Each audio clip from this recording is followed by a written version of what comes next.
Alright, welcome back to the snake room.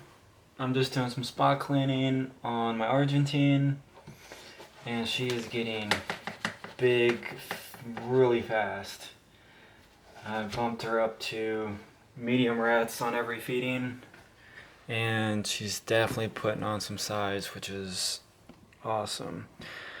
I'm gonna do some spot cleaning, and I'm gonna fill up her area with more of this Repta chip, which I'm really starting to like. Although these bins, these Christmas tree bins, I'm probably gonna have to poke a lot more holes in these because they hold humidity like crazy.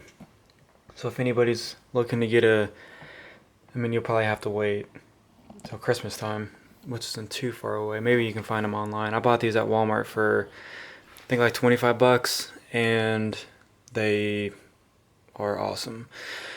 So if you guys are having vivs or any type of enclosure that's having issues with humidity, I highly recommend buying one of these Christmas tree totes because they work perfectly. Actually, I think they work a little bit too well because the humidity in these are really starting to mold the the bedding, which is not good. But it just shows how well it does hold humidity. Hopefully she's a little bit nice and behaves well in here. So I'm just going to take out this whole back half area, which is soaking wet where she dumped her water. She probably peed and pooped.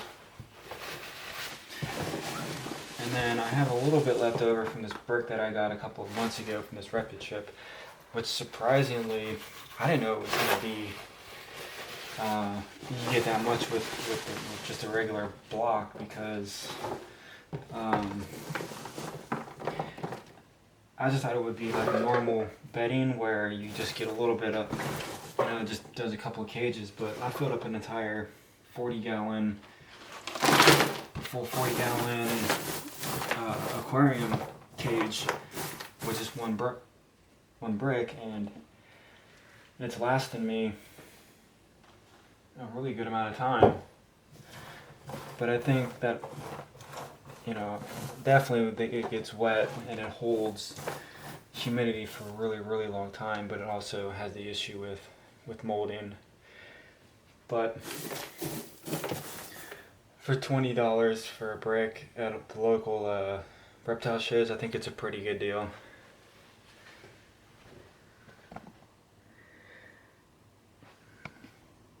And her iridescence on her lately after her last shed is ridiculous, and she's looking amazing and more beautiful as she grows up. So the one thing that I do like about the Argentines is their colors do change from when they're a baby to when they're an adult. So it's just kind of cool to see the transformation as that happens. So right now she's in her full adult colors, and I don't think the Argentines really get put into the spotlight very much because of the colorations on them. Everybody that I've noticed and that I follow on Instagram really want the bright, the color morphs and everything, which is fine. I mean, they're super awesome and I like them as well, but this is a full locality, full pure blood Argentine, so you're not going to have the bright colors or anything like that. So a lot of these darker color boas kind of get pushed to the side because of all these bright morphs that are coming out. But I personally like, the darker boas. I really like the IMGs, but those are a little bit out of my price range for just a boa.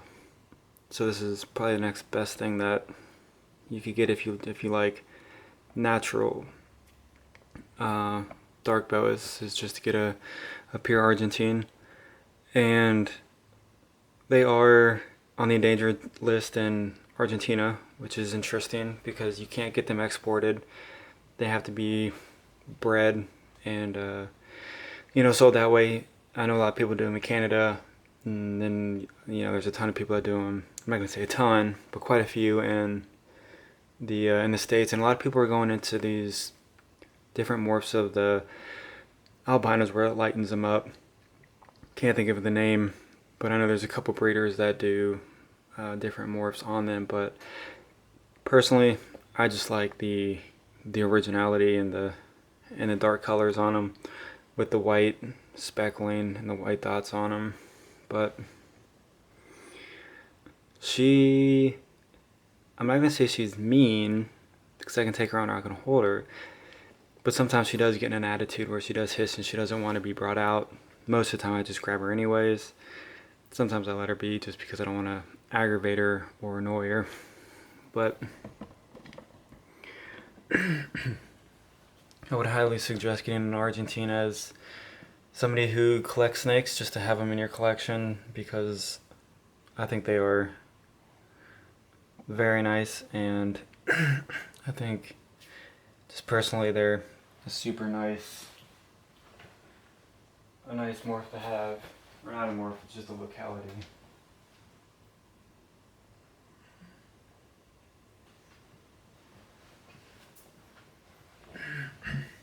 But I got her, I don't remember when I got her. I think I got her when she was, I know I got her when she was a baby, probably.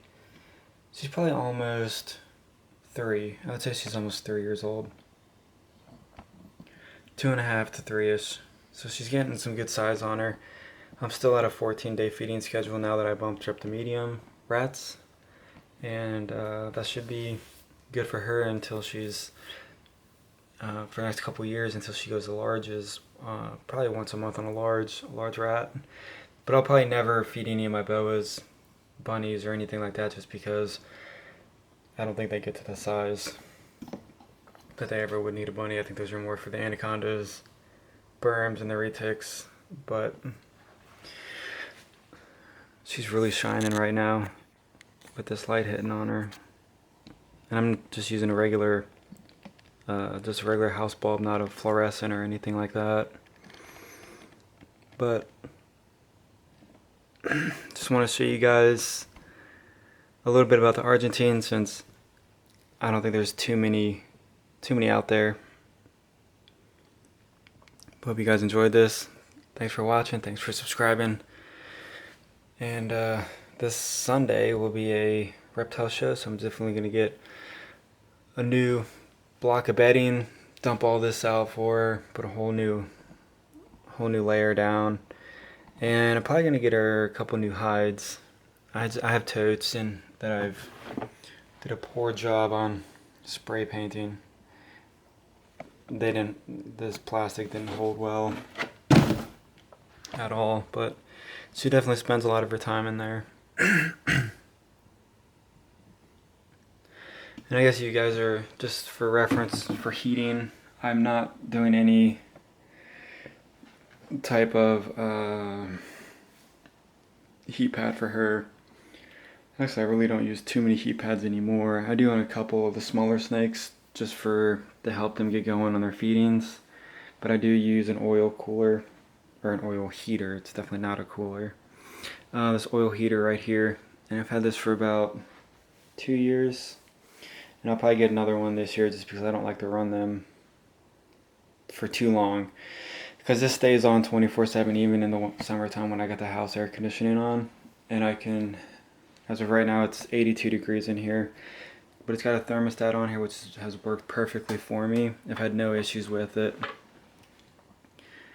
And normally it stays 82 to 84 degrees in here.